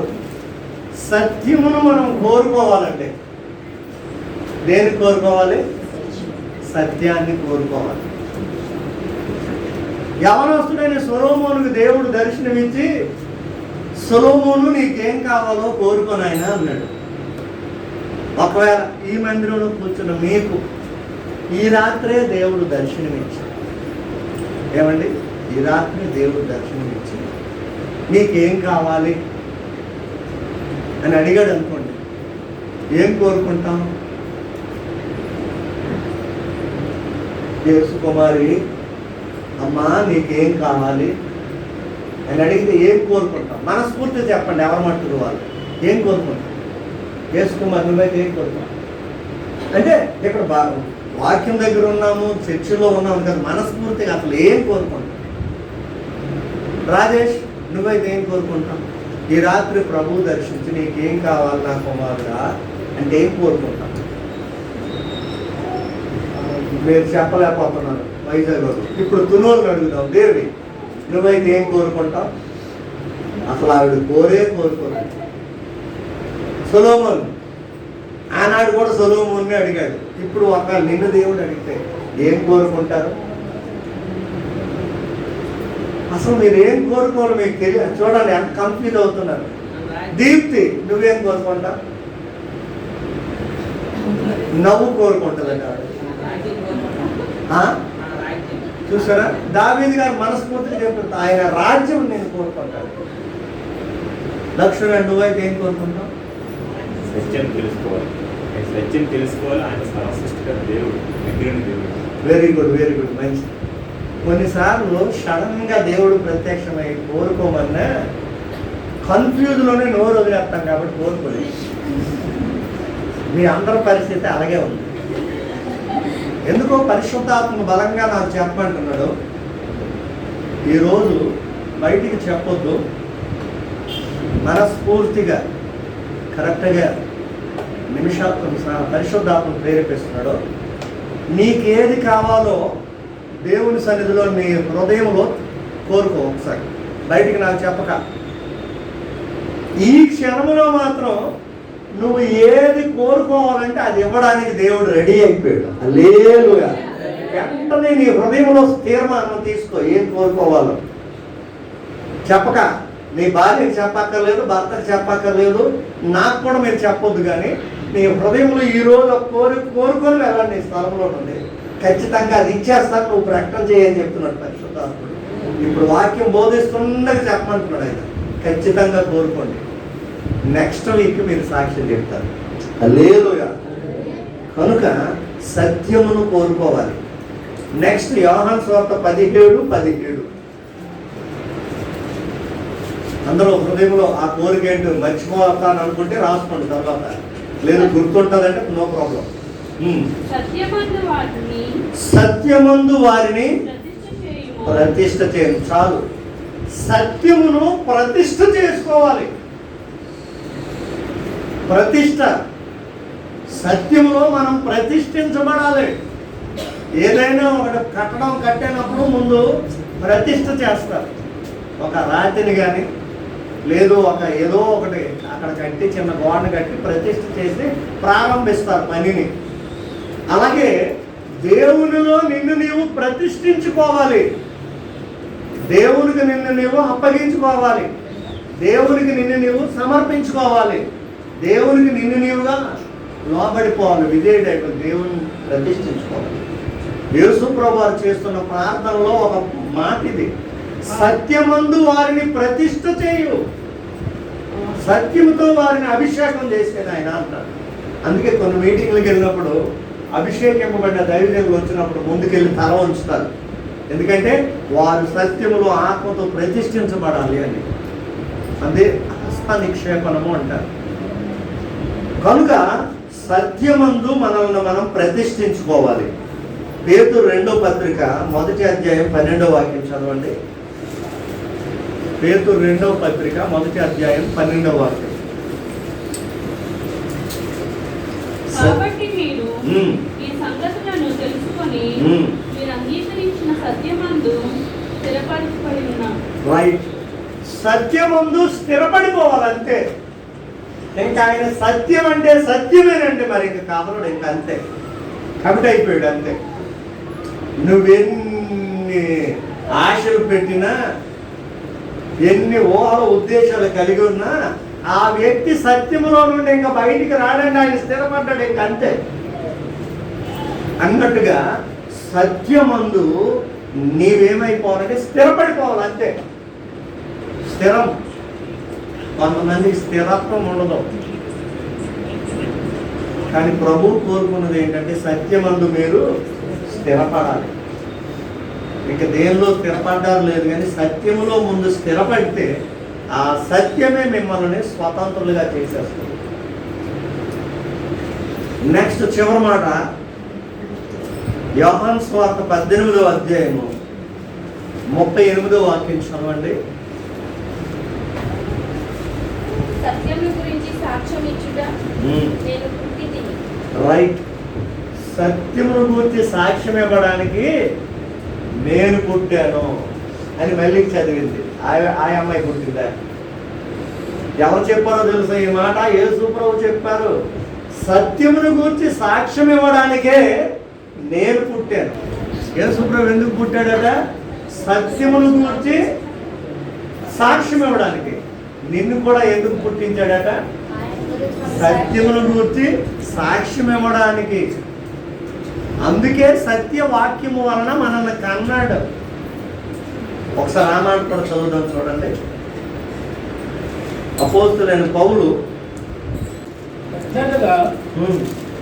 తన ప్రియులందు తాను ఉచితముగా మనకు అనుగ్రహించిన తన కృపా మహిమ కీర్తి కలిగినట్లు తన చిత్త ప్రకారమైన దయా సంకల్పం చొప్పున యేసుక్రీస్తు ద్వారా తనకు కుమారునిగా స్వీకరించుటకై మనలను ముందుగా తన కోసము నిర్ణయించుకొని మనము తన ఎదుట పరిశుద్ధులమును నిర్దోషులమునై ఉండవలనని జగత్ పునాది వేయబడక మునిపే ప్రేమ చేత ఆయన క్రీస్తులో మనల్ని ఏర్పరచుకున్నాడు. అదండి, జగత్తు పునాది వేయబడక మునిపే మనల్ని ఏర్పరచుకున్నాడు అంటే కన్నాడు. ఎందుకంటే సత్యమును అనుసరించి నడవాలండి, సత్యమును గురించి సాక్ష్యం ఇవ్వాలి. కనుక ఈ ఉదయకాల సమయంలో నేను సత్యమును గురించి సాక్ష్యం ఇవ్వడానికి పుట్టి తిని అన్నాడు. దేవుడు నిన్ను కూడా అందుకే కన్నాడు. అమ్మా నాన్నలు ఎందుకు కన్నారో తెలియదు, కానీ డాక్టర్ చదివించడానికే మేము వీడిని కన్నాము, ఏదేదో చేయడానికే కన్నామని వాళ్ళు కనొచ్చు. కానీ దేవుడు నిన్ను ఎందుకు కన్నాడో తెలుసా? సత్యమును గురించి సాక్ష్యం ఇవ్వడానికి. అబద్ధం గురించి సాక్ష్యం ఇవ్వకు, అసత్యం గురించి సాక్ష్యం ఇవ్వకు, అన్యాయం గురించి సాక్ష్యం ఇవ్వకు, సత్యమును గురించి సాక్ష్యం ఇవ్వడానికి. 8 విషయాలు మీకు చెప్పాను ఈరోజు. మొదటిది ఏంటి? ఏమండి? దేవుని యొక్క వాక్యం యొక్క సారాంశమే సత్యం. బైబిల్ సత్యం, అందుకే ఉండాలి పథ్యం. ఎంతవరకు అంటే నిత్యం. పాప రోగానికి మందు ఇది. మనందరిలో ఉన్న రోగం ఏదండి? పాపము అనే రోగానికి మందు, అదే సత్యం. మరి సత్యం అనే మందు వాడినప్పుడు ఉండాలి కదా పథ్యం. ఎంతవరకు ఉండాలి? నిత్యం. ఒక సండే ఉండిపోతే సరిపోదు, ప్రతిరోజు కూడా ఉండాలి. లెంట్ డేస్లో ఉంటే సరిపోదు, నిష్ఠ. కొంతమంది లెంట్ డేస్లో నిష్ఠ, తర్వాత నుండి నిష్ఠ. ఇంకా లెంట్ డేస్ అని కాదు, ఇంకా కంటిన్యూ అయిపోతాయి ప్రేయర్లు. 40 రోజులు అయిపోయిన తర్వాత మళ్ళీ మరొక లెంట్లో వస్తుంది, మళ్ళీ అక్కడ ప్రార్థన. ఇక అలా కంటిన్యూ అవుతూనే ఉంటాయి. కాబట్టి మనం నిత్యము ఉండాలి సత్యం కొరకు పథ్యం. ఆ రోగానికి మంది కనుక దేవుని యొక్క వాక్య సారాంశం సత్యము ఒకటి. రెండవదిగా ఆ సత్యమైన బోధ కొరకు పోరాటం వస్తుంది. ఇప్పుడు ఎక్కడికి ప్రార్థన కూర్చో, ఎప్పుడు ప్రార్థన అంటే పోరాటం వచ్చింది. నువ్వు ఎక్కడికి వెళ్తున్నావు? సత్యమైన బోధ నేర్చుకోవడానికి చాలే నేను వరలక్ష్మి రోజు వచ్చేస్తుంది ఏంటి, వెనకాల నువ్వు వెళ్ళిపోతున్నావు. 3 రోజులు మానేసింది కదా, నువ్వు పర్లేదు మానేది. పోరాటం, భార్యతో పోరాటం, భర్తతో పోరాటం, అన్నదమ్ములతో పోరాటం, అక్క చెల్లెలతో పోరాటం. నాకు కూడా కొన్నిసార్లు పోరాటం వస్తుంది. అభిషేక్ వెళ్ళాడు కదా, పడుకోవచ్చు కదా, నువ్వు రెస్ట్ తీసుకోవచ్చు కదా, కాళ్ళు అన్నీ పీకేస్తున్నాయి కదా, తలనొప్పి కదా, ఉండిపోవచ్చు కదా. శరీరంతో పోరాటం అమ్మాయి అని చెప్తాను దానికి. మళ్ళీ అందరికంటే ముందు నేనే లేస్తాను, వాళ్ళందరినీ నేను ప్రిపేర్ చేస్తాను ముందు, లాస్ట్కి అందుకే నేను ఉంటాను. నేను ఎక్కడ ముందు వచ్చేస్తే వాళ్ళు లేట్ అయిపోతారని వాళ్ళకి అది అర్థం కాదు. అర్థమైందండి? పోరాటం. నువ్వు సత్యంలో ఎప్పుడు అడుగు పెడతావు ఆ రోజు నుండి నీకు పోరాటం స్టార్ట్ అవుతుంది. ఈ శరీరానికి ఆత్మ కూడా పోరాటం అవుతుంది. శరీరం అంటది 4 అయింది, ఒక ½ అవర్ పడుకో, 4:30 లేస్తే ఫ్రెష్గా ఉంటుంది. ఆత్మ అంటది బాబు నువ్వు పడుకున్నావు ఎవరున్నాయినా నీకు దండవరా లేకనంటే ½ అవర్ పడుకున్నాను, కళ్ళు మూసేస్తాడు 7:30 అయిపోతుంది. ఇప్పుడు మరి ఇంకేం వెళ్తానులే. పోరాటం, రోజు పోరాటమే. శరీరానికి ఆత్మకు పోరాటమేనండి, పోరాటం. జాగ్రత్త. సత్యమైన బోధ విషయం పోరాడాలి, నువ్వు జయించాలి. అందుకే జయించు వారికి పరదైసులో ఉన్న ఆత్మఫలములు భుజింపనిత్తును అంటాడు ప్రకటన గ్రంథంలో. జయించిన వాళ్ళకి ఎత్తాడట. ఏదైనా జయించిన వాళ్ళకే కదండి బెల్ట్ వస్తుంది, ఓడిపోయిన వాళ్ళకి వస్తుందా? రన్నింగ్లోనైనా జయించాలి, WWFలోనైనా జయించాలి, దేంట్లోనైనా జయించిన వాళ్ళకి వస్తుంది కిరీటం. ఓడిపోయిన వాళ్ళకి వస్తుంది అంటే అందరూ ఓడిపోతారు. అలాగైతే జయించాలా, నిద్రను జయించాలా, ఆకలిని జయించాలా, తిండిని జయించాలా, మాటలను జయించాలా, చూపులను జయించాలా, ప్రవర్తన జయించాలి, అన్నిటిని జయించాలి. మనకది కష్టమే. లోకంలో మీకు శ్రమ కలుగును అన్నాడు ఆయన. శ్రమలు వస్తాయి, అయినను నేను లోకమును జయించి ఉన్నాను అన్నాడు. ఆయనతో ఉంటేనే మనకు జయం. హల్లెలూయా. ఆయనతో ఉంటేనే జయం, లేదంటే అపజయమే. మూడవదిగా ఏంటి? సత్యమును ప్రకటించాలి. మానొద్దండి, ప్రతిరోజు ప్రకటించండి. శ్రీకాకుళం నుండి 3 రోజులు మీటింగ్లు పిలిచారు, ఏం చేయాలో తెలీదు. రాజుపేట నుండి 1 రోజు మీటింగ్ పిలిచారు, మరి ఎలా సెట్ చేయాలో అర్థం కావడం లేదు నాకు ఈ లెంట్ డేస్ ప్రేయర్లోనే. కానీ వెళ్ళాలి, కంపల్సరీగా వెళ్ళాలి. పగలైతే వస్తాను అని చెప్తుంటే, అయ్యగారు మీరు పగల కష్టంగా అలా అక్కడి నుండి శ్రీకాకుళం దాటి నరకన్నపాడు దాటి వెళ్ళాలి, మరలా ఈవినింగ్ రావాలి, మళ్ళీ పగలు వెళ్ళాలి. నలిగిపోతారు కదా అంటే ఇంకా నలిగిపోవడం ఏంటి, ఆల్రెడీ కొంచెం నలిగే ఉన్నాను, ఇంకా నలగనివ్వండి పర్లేదు, వేరే అయిందని చెప్తారు అన్నది ఇప్పుడు అనుకోండి. ప్రకటించాలంతే. ఏమో ఏ మీటింగ్లోకి వెళ్ళి ఏ వాక్యం చేసి ఏ ఒక్కటి లక్ష్యం పడతాడో ప్రకటించాలి. మన చలివెంట్రు నుండి నిన్న పాస్టర్ గారు ఫోన్ చేశారు, చాలా ఉద్యోగం వచ్చింది పాస్టర్ గారు, నూతనంగా మా వాళ్ళందరూ ఇప్పుడు వస్తున్నారు, మా అమ్మ నాన్న బాప్తిస్మానికి రెడీ అయ్యారండి. హల్లెలూయా. ఏడుస్తున్నాడంట 10 సంవత్సరాల నుండి మా అమ్మ నాన్న కోసమని. వాళ్ళు బాప్తిస్మానికి రెడీ అవుతున్నారు. అయ్యారు చాలా వందనాలు, మీరు రుణం తీర్చలేమో అంటున్నారు. ఆయన రుణం అండి ఇదేది, నేను చేయవలసిన పని నేను చేసి వచ్చాను, అంటే అంతకు నేను ఏం చేయలేదు. మీరు చాలా మంది వచ్చి ఉంటే చాలా బాగుండదు. అజయ్ ఒక్కడే అనుభవాన్ని పొందాడు. కనుక ప్రకటన చేయాలంటే ఆయుష్ ఉన్నంత వరకు ప్రకటన చేయాలి సత్యాన్ని. నెక్స్ట్ ఏంటి? సత్యాన్ని అనుసరించాలి. ఫ్రెండ్ని అనుసరించి, బంధువులను అనుసరించి, రక్త సంబంధులను అనుసరించి నడిచావా మొక్కలు చేసి చీరు పడేస్తారు నేను. వద్దు, సత్యాన్ని నువ్వు అనుసరించు.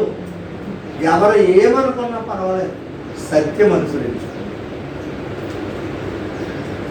యేసుని చేరా నా జీవితము మారిపోయే, ఎవరేమన్నా నన్నేమనుకున్నా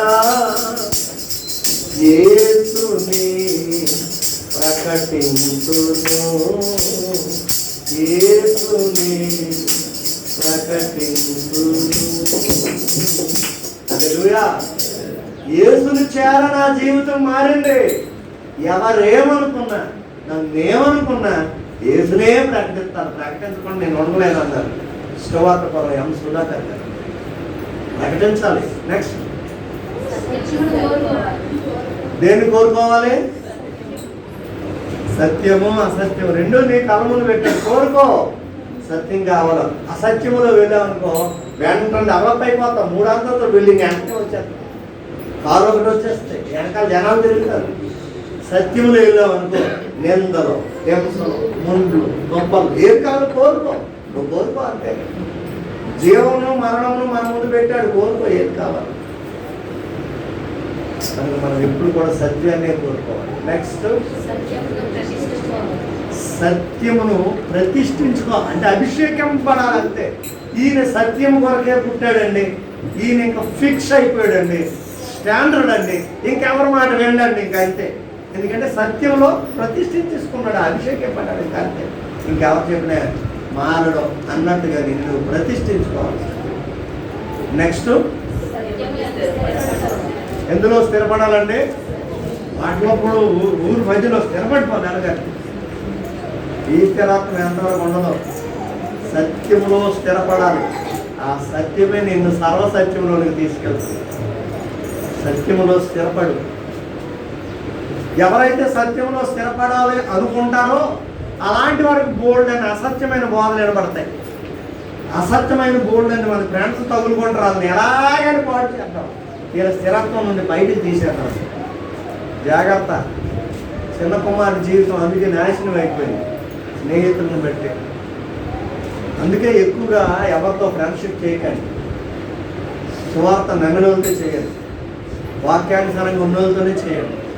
మీరు చేయకండి, వాళ్ళు చేస్తే చేయనివ్వండి. మీకు ఫస్ట్ నుండి నేను ఒకటే మాట చెప్తున్నాను, మరి ఫ్రెండ్షిప్ చేయకుండా ఎలాగండి వాళ్ళని మార్చాలి? మీరు వాళ్ళని వెంబడించవద్దు, వాళ్ళతో చేయదు, వాళ్ళు మీతో చేయనివ్వండి. ఉదాహరణకి నాతో ఎవరైనా ఫ్రెండ్షిప్ చేయాలనుకున్నారనుకోండి, నేను ఏడు చెప్తే, నేను ఎక్కడికి వెళ్తే అది అప్పుడు నేను చెప్పినట్టు వాళ్ళు వింటారు. అదే నేనే చెయ్యాలనుకున్నాను అనుకోండి, ఇంకా వాళ్ళు రమ్మని దగ్గరికి నేను వెళ్ళాలా, వాళ్ళు చెప్పినట్టు. ఎందుకంటే నేను కోరెళ్ళాను. అలా ఎవరైనా నీతో అది సాధారణంగా ఒరిజినల్ క్రిస్టియన్తో ఎవరు ఫ్రెండ్షిప్ చేయరు, ఎందుకంటే అది చేత కాదు. అదే మనకుంటారు, వీడి చేత కాదు, సినిమాలకి రాడు, చిత్రానికి రాడు, తాగుదామంటే రాడు, ఆటలకు రాడు, తిరగడానికి రాడు, వీడు వేస్ట్ గాడిని వదిలేస్తాడు. నిజమైన స్నేహితుడు యేసు ప్రభువుని నువ్వు కలిగి ఉంటే అలాంటి స్నేహితులు మాత్రమే నిన్ను వెంబడిస్తారు. కనుక జాగ్రత్త. నెక్స్ట్ అంటే సత్యమును గూర్చి సాక్ష్యం ఇవ్వాలి. ఎక్కడైనా ఇచ్చావా సత్యమును గూర్చి సాక్ష్యం? నువ్వు అసత్యవంతుడు కానీ దేవుడు నేను ఎంత సత్యవంతుడిగా మార్చేశాడో ఆ సాక్ష్యం ఎప్పుడైనా చెప్పావా? సాక్ష్యం ఇవ్వాలి. నెక్స్ట్ ఏంటండి? సత్యమును గురించి సాక్ష్యం ఇవ్వడానికే నేను పుట్టాను. దేవుడు నిన్ను నన్ను పుట్టించింది అందుకే సాక్ష్యం ఇవ్వడానికి. ఇంతకీ సత్యం అంటే ఏంటి?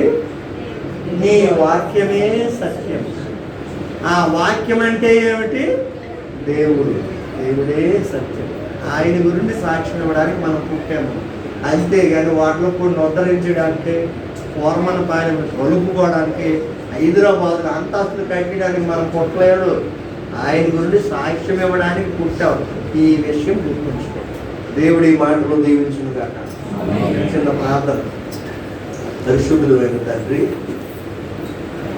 ఈ వాక్యము సత్యము, ఈ వాక్య సారాంశం సత్యము. మేము అనుసరించుకోవలసినది సత్యము, మేము కొని ఉంచుకోవలసింది సత్యము, అనేకులకు నేర్పవలసింది సత్యము, సాక్ష్యం ఇవ్వవలసింది సత్యము గురించి. అందుకే మమ్మల్ని పుట్టించవన్నీ వాక్యం ద్వారా రుజువైంది. అటువంటి కృప దయచి మితమైన వాక్యం అందరూ ఫలించడం, మీరే మహిమ పొందమని, ఘనత పొందమని, ప్రభావంతో నేర్చుకుని క్రీస్తు యేసు పరిశుద్ధ నామమున ప్రార్థిస్తున్నాము తండ్రి. మూసుకొని ఏకీభూతం ప్రార్థన.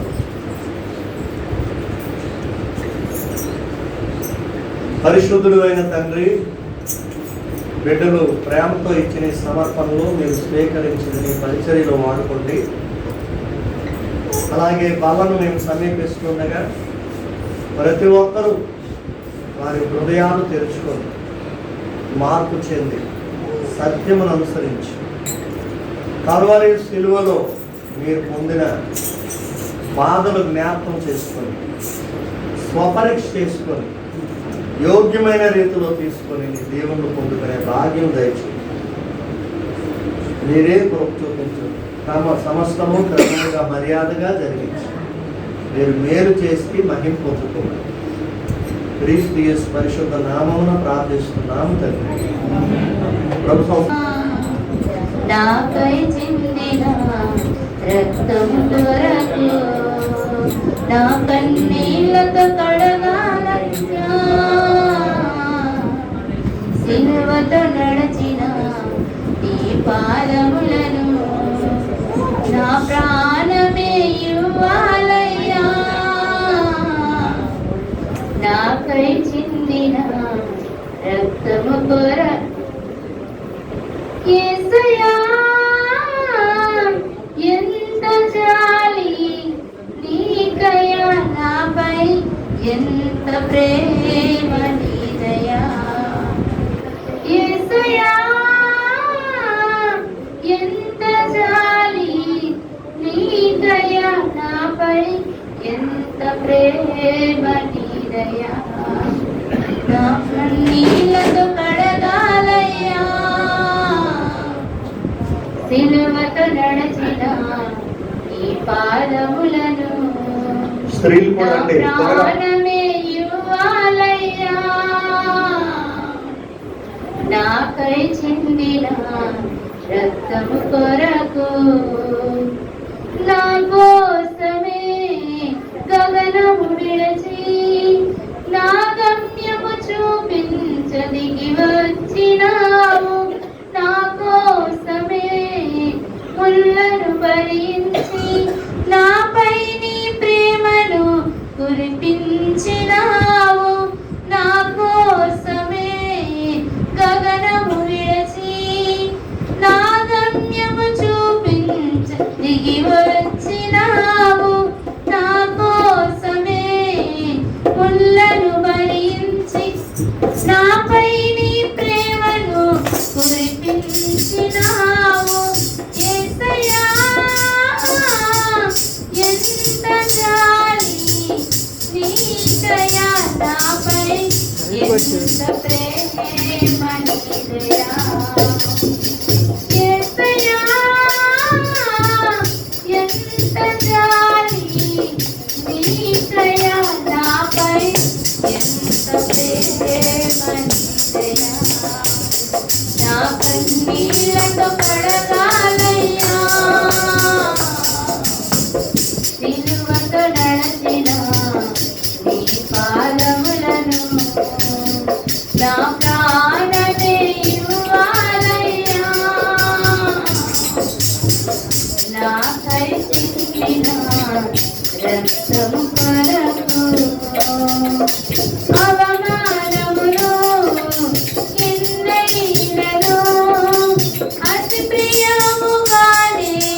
ఇంకా ఎవరైనా బాప్తిజం పొందిన వాళ్ళు ఉంటే వచ్చి తీసుకుంటారండి.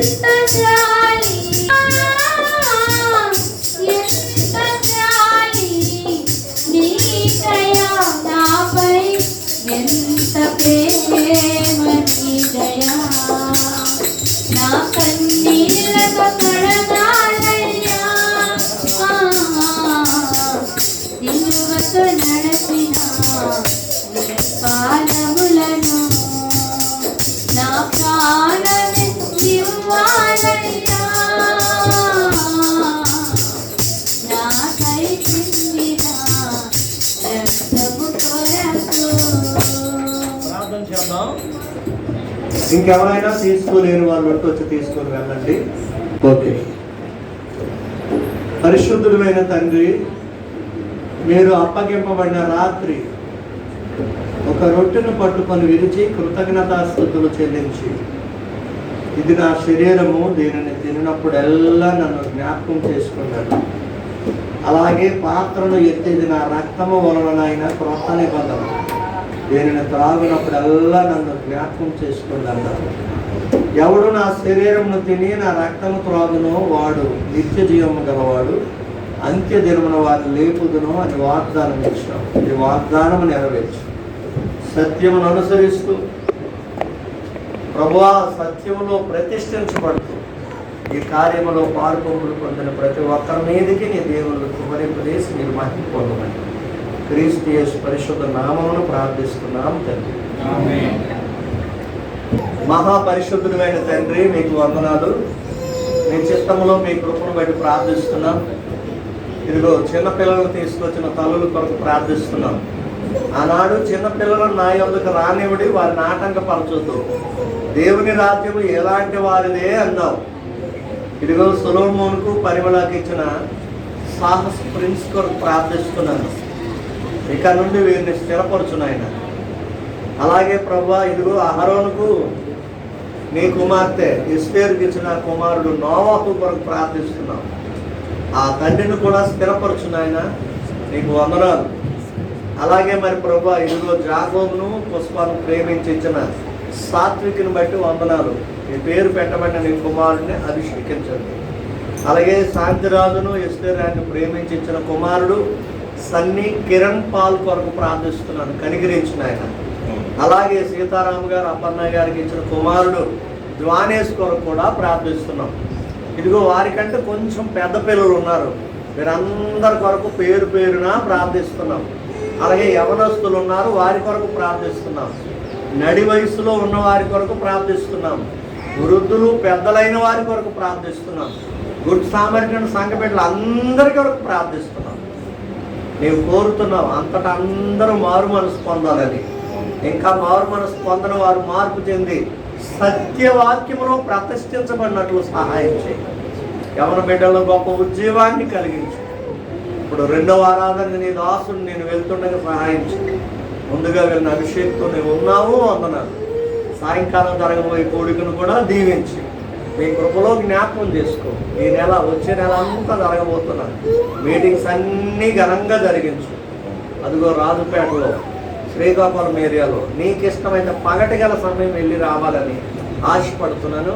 ఆశ కలిగిన ప్రాణాలు తృప్తిపరచు. మీరే మహిమ పొందమని ప్రతి ఒక్కరిని ఇక్కడ దీవించి క్షేమముగా వారి గృహాలకు పంపించమని మీరే ఘనత పొందమని నూతనంగా వస్తున్నదిగో మల్లిక తన భర్త రామరాజును కూడా స్థిరపరిచి నీ సన్నిధిలో వచ్చి కూర్చునే మనస్సు కుమారుడికి అనుగ్రహించమని ట్రైనింగ్ చేస్తున్న సంకీర్తనతో మీరున్నారు.